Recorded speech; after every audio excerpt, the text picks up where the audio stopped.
Hello and welcome to the Google Small Business Community's third Hangout. My name is Casey Monroe and I'm one of your moderators. Today I'm joined by Gianna McCarty, who's a staffing lead here at Google, who's going to provide us with some tips and some best practices on hiring a new employee for your business. Thank you so much for joining us. Why don't you start by telling us a little bit about yourself and what you do here at Google? Sure. So I've been at Google about 5 years, and I lead the global staffing function for an organization called SMB, which is our small, medium, and business operations. It's about 3,000 people large, and we hire about between 900 and 1,000 people a year. So you have to have processes that work at scale. Absolutely, Yeah. absolutely. So before we launch too far into the questions, we have Sure. a first question that we ask everybody when we're doing a Hangout for the Google Small Business Community. And that is, if you could have a Hangout with anybody in the world, living or dead, who would it be? You know, it's a little sad to say, but I would say Maya Angelou. We just recently lost her a couple of days ago, but she's somebody who I think I would just love to have a conversation with. Has such keen insights into humanity and what I think is a pretty wicked sense of humor. And so I would love to just spend some time chatting with her about that. And the follow-up question that we always ask is, what embarrassing question would you ask them if you could get them on a Hangout? I'd probably ask her who's embarrassed themselves the most in front of her. She's probably dealt with all walks of life, some pretty prominent people, and I'm sure somebody stuck their foot in their mouth in front of her at some point or another. It's not hard to imagine. Exactly. Okay, so let's jump straight into the discussion. So what are the first steps that a business should take when they're thinking about hiring a new employee? You know, I think the first thing you have to do is be really clear about the culture that exists in your business. And if one doesn't quite exist yet, you're just starting off, you have to think about what's your aspiration as a company and what is the culture you really want to create. I think, secondly, you really have to think about talent in a broad sense. It's really easy to think, gosh, I should hire for this role or I should hire this person to do X. And that's important. But I think you have to think more broadly. You have to think about talent not just for today, but you've got to think about talent for tomorrow as well. And think about how you can scale people's capabilities to help your business grow over the long term. Interesting. Okay. So the second step in the process is obviously to identify and to describe the job role. So when you're talking about creating a job listing, do you have any tips or suggestions or advice for that process? Yeah, definitely. I mean, I think your job posting, it's kind of like equal to a candidate's resume. It's your marketing material. It's the first kind of point of entry that a candidate has with you.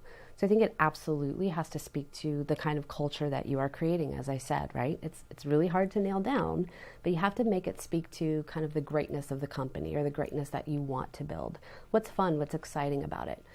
I think as you kind of layer that down, it's really important to give clear context in terms of the business and what kind of company you are and what your goals are and your objectives, financially, growth, scale, whatever. So it shouldn't be just about what you're looking for, but also about who you are as a company. Absolutely. And I think, if you think of it as kind of a funnel approach, you kind of start with who you are, who you want to be, an overview of what you're doing now and where you want to go. And then you've got to quickly hone in on what's important to that candidate. They want to know what's expected of them. What kind of prerequisites or skills do they need to kind of come to the table with to actually get the job? And you got to give them something to go off and research so they know what it is they're really kind of getting into. And that will give you a good sense of whether or not that candidate was able to understand that context and kind of come to the table ready to have a real good conversation. So once you've identified the role and you're ready to post it, how do you go about getting the word out? How do you find people to interview for the position? Yeah, I mean, there are a number of different ways. There are a lot of formal ways where you can actually advertise roles. There are paid venues. There are things that are a bit more social in terms of connection. I think you really have to research what's best for your company, for your business, and for the types of profiles that you're looking for. I think if I could just, maybe illustrate one would be like something like LinkedIn, right? Great opportunity. Most of those elements are free. It gives you a great chance to network, to publicize your role, to source candidates, and just to kind of get the word out about your company and kind of see what kind of talent is out there based upon what you're looking for. And I think, and to the point of, being a little less formal, I also suggest to people never be afraid to turn a social situation or a gathering into an opportunity to meet really great talent, right? Like you want to do it in a professional way and you don't want to come across as, I'm poaching people, but it's a great way just to build relationships and see people in their own environment. So things like conferences or classes, seminars, or even something as simple as a wedding or a barbecue, right? Like just talking to people about what they want to do next in their careers. If people are looking for a change or they're kind of just so gregarious and wonderful, you'll see that when you're engaging with them in a social way. Yeah, especially when you're evaluating someone for their personality fit with your group in addition to just their talents. Absolutely. Do you have any thoughts or ideas on, or rules of thumb, let's say, on how you can match, what sort of channels you can use to reach different types of candidates, whether one type of channel is better for reaching one type of position and so on? Yeah, I mean, again, I think, it depends upon the company, the type of business that you're in, right? Especially if you're a small or medium-sized business.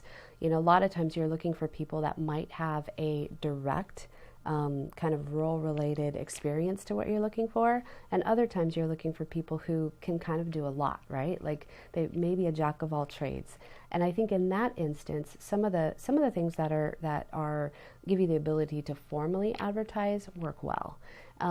But if you're looking for like highly technical roles or, very, very strong sales skills, there are definite venues that you should go directly to get to map to the best talent. So let's say you've reached a number of candidates and you've started to set up interviews. Do you have any advice or suggestions on how to actually conduct an interview? What sort of questions you should ask, what you should be looking for? Yeah, I really believe that the best thing you can do is be prepared. And what I mean by that is really be clear about what you're looking for in that role. And when you're getting ready for an interview, really going over that person's resume, understanding the particular nuances to that individual candidate is really important. Getting to know the candidate before they even come in the door. Absolutely, because you'll find that given somebody's story on paper, there might be things that you want to know a little bit more about, or you want to tease out, or maybe that aren't clear. Mm-hmm. And you really only have one opportunity to tease some specific things out. The other part of that is if you have a group of people that will be interviewing, so pulling together an interview panel, it's really critical to make sure that everybody on that panel is prepared. They've gotten the resume, they've reviewed it, they're really clear about what they're looking for from a job kind of capability standpoint, and that there's consistency in terms of what everyone's going after. So people are calibrated. If you spend more time doing that up front, you'll have much better success on the back end in terms of selection and decision making, and then making sure that you've got the best talent once you make that decision. Right. You want to make sure that everyone's evaluating based on the same criteria Absolutely. and the same measurements of success. Absolutely. And measurements that are realistic, right? Like, oftentimes you'll find that, again, kind of going back to a smaller type of company and looking for that person with jack of all trades, you might have a list of 10 things that you want that person to be able to do. So ask yourself, is that realistic? Will I find that in one person, or are there trade-offs I should be making? And for the budget that we have for the position. Absolutely. And making sure that each person on the panel is, people aren't asking the same question, that there's really kind of a test or a probing ability that each person brings to the table. So when it's time to make the decision, you have kind of a rich array of responses that people garnered or experiences that they had in that interview that you can base your decision off of. And, the other thing to think about, it's really about the candidate's experience as well, right? Like, this is a competitive market, I think, at any size or scale of a company. So what you want to do is really show them through that interview experience what your company culture is like, what it would be like to work there, and what their peers, colleagues, and mentors would really kind of bring to the table as well. So they can interview you at the same time that you're interviewing them. Absolutely. So just as a follow-up to that, what sorts of questions do you recommend giving interviewers to ask their potential candidates in a job interview situation? Yeah, certainly. The most important thing is they need to be open-ended, right? The last thing you want to do is spend a lot of time hearing yes and no. It's really popular to ask what's called behavioral interviewing questions. So things like, tell me about a time when you did X, or describe to me how you've done Y. most of the time we find when people are describing something that they've done, you get a much higher level of accuracy. And they end up kind of telling you a little bit more about a particular situation than they might, in any other instance. So those are kind of the top two things that I would think about.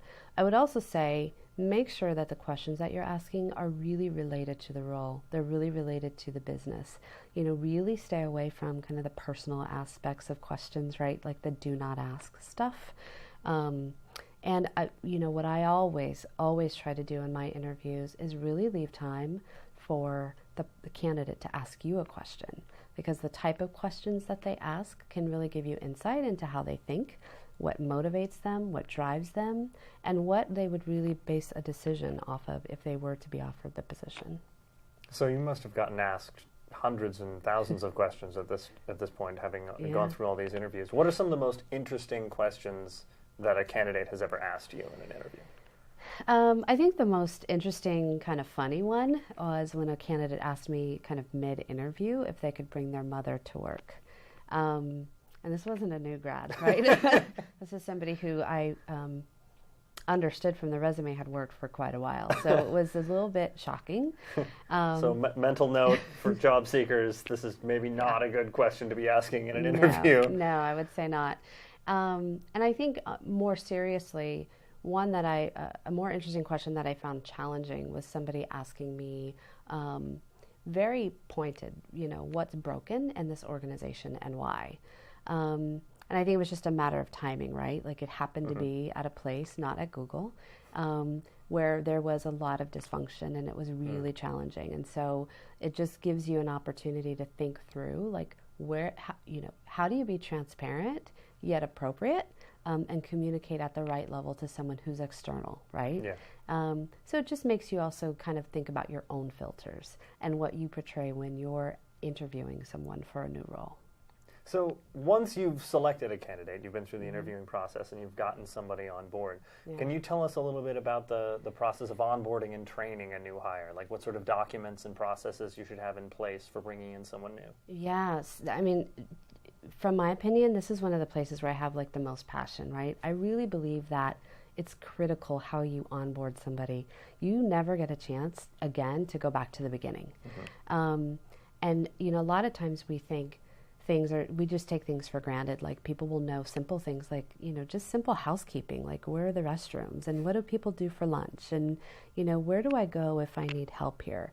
So I would think, just to kind of highlight some specific things, it's really important to make sure that the documentation of what people need to know is located centrally. If that's online, that's beautiful, right? If they can understand where to get training, what training is expected of them and when. Any resource tools that they might need would be really important to provide for them, and make sure that they have access to the things that they need to do their job, right? You'd be surprised how many places I've worked over the years where somebody shows up, they don't have a desk or a phone, right? Like that's not a good onboarding experience. Yeah. So thinking about those little things as well as the big things, super important. Another suggestion is assigning a buddy, giving them somebody who can kind of walk them through or be responsible for, answering those questions that a new hire might not want to ask their boss, especially if it's a big boss, or if they feel like it's a silly question. And then I think, setting up an opportunity to do regular interval check-ins. It's one thing to think about a new hire the first month, but 3 months and 6 months are also really important times to check in. And make sure that they've got a way to give you feedback if things aren't working, if it's anonymous or straightforward, whatever works in the culture of your company. But don't forget about your new hires once they start. It's really important. All right. Thank you so much, Gianna, for your time and for joining us. You've given us a lot of great information about job seeking and job candidates. So for those of you who have any more questions that you'd like to ask Gianna, she's going to be in the community following this video presentation, answering questions directly in the comments on the community. So feel free to come in, ask your questions, and we'll make sure that you get answers. Thank you so much for joining us. I'm glad that you could come in, and we'll see you guys next time. Great. Thank you.